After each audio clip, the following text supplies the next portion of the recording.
ഇവിടെ ജർമ്മനിയിലായിട്ട് ആദ്യമായിട്ട് വരുന്ന വന്നൊരു 2 ആഴ്ച കഴിയുമ്പോഴത്തേക്കും തൊട്ട് നമുക്ക് നമ്മുടെ ബോഡിയിൽ കുറച്ച് ചേഞ്ചസ് ഒക്കെ തോന്നും. അതായത് പ്രത്യേകിച്ചെന്ന് പറഞ്ഞാൽ മുടി കൊഴിച്ചിൽ.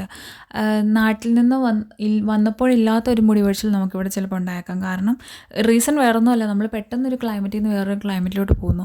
ഒരു ഫുഡ് കൾച്ചർ ഫോളോ ചെയ്തൊരു വേറൊരു ഫുഡ് കൾച്ചറിലോട്ട് പോകുന്നു.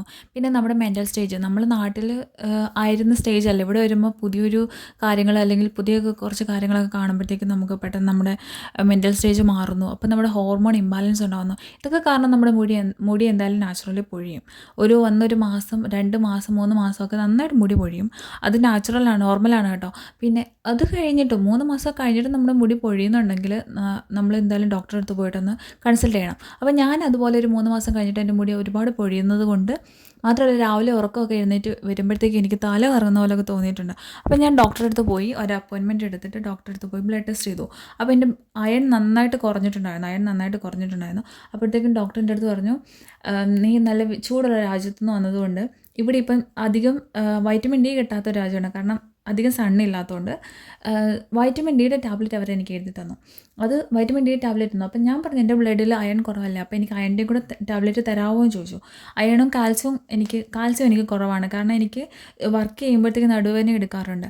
ഇവിടുത്തെ ജോലി എന്ന് വെച്ചാൽ, പ്രത്യേകിച്ച് നഴ്സിംഗ് ഹോസ്പിറ്റലിങ്ങനെ വരുന്ന പിള്ളേർ, ഇവിടുത്തെ ജോലി എന്ന് വെച്ചാൽ നാട്ടിലെ നഴ്സിംഗ് പോലെ അല്ലെന്നല്ല, കുറച്ച് എക്സ്ട്രാ കാര്യങ്ങളൂടെ ഉണ്ട്. അതായത് നമ്മൾ രോഗികളെ പേഴ്സണൽ കെയർ ചെയ്യേണ്ട കാര്യമില്ലല്ലോ, അത് അവരുടെ റിലേറ്റീവ്സ് ചെയ്യും. പക്ഷേ ഇവിടെയെന്ന് വെച്ചാൽ നമ്മൾ തന്നെ ചെയ്യണം. അതായത് ഇപ്പം ഇവിടുത്തെ പേഷ്യൻസ് എന്നൊക്കെ വെച്ചാൽ ഒറ്റയ്ക്കായിരിക്കും. അപ്പം നമ്മൾ അവർക്ക് കൂടെ ഒരു കെയർ ചെയ്യേണ്ട ആൾ ചെയ്യേണ്ട ജോലിയും കൂടെ നമ്മൾ ചെയ്യണം. അത് അവരെ അങ്ങോട്ടും ഇങ്ങോട്ടും തിരിച്ചിടുക, മറിച്ചിടുക. പിന്നെ ഇവിടുത്തെ പേഷ്യൻസൊക്കെ നല്ല ഹൈറ്റും വെയിറ്റും ഉള്ളവരാണ്. അപ്പോൾ അവരെയൊക്കെ ചിലപ്പോൾ ലിഫ്റ്റർ എടുത്ത് പൊക്കണം. ചിലപ്പോൾ ലിഫ്റ്റർ ഓപ്പറേറ്റ് ചെയ്യണമെങ്കിൽ തന്നെ നമുക്ക് നല്ല മസിലും എനർജിയും ഒക്കെ വേണം. പിന്നെ വീൽ ചെയറിൽ ഇരിക്കുന്ന പേഷ്യൻസ് ആയിരിക്കും. അപ്പോൾ ഈ വക കാര്യങ്ങളൊക്കെ ചെയ്യണമെങ്കിൽ നല്ലൊരു മസിലും നല്ലൊരു പവറും ഒക്കെ നമുക്ക് വേണം, എനർജി വേണം. അതുകൊണ്ട് നന്നായിട്ട് വരുന്ന പിള്ളേർ ഫുഡൊക്കെ കഴിച്ച് നല്ല അടിപൊളിയൊക്കെ ആയിട്ട് അയണും കാൽസ്യവും ഒക്കെ എല്ലാം സെറ്റാക്കിയിട്ട് വേണം വരാനായിട്ട്. മാത്രമല്ല, നമ്മൾ എന്തൊക്കെ വൈറ്റമിൻ പ്രോട്ടീൻ നിറഞ്ഞ ഫുഡ് കഴിച്ചെന്ന് പറഞ്ഞാലും നമ്മുടെ ബോഡിയിൽ ആ ഫുഡ് നമ്മുടെ അബ്സോർപ്ഷൻ നടക്കണം. അതായത് ചുമ്മാ ദഹിപ്പിച്ച് കളയല്ലാതെ അതിൻ്റെ പ്രോട്ടീൻസൊക്കെ നമ്മുടെ ബോഡി വലിച്ചെടുക്കണം. അതിനുവേണ്ടി വൈറ്റമിൻ സി നമ്മൾ നന്നായിട്ട് കഴിക്കണം.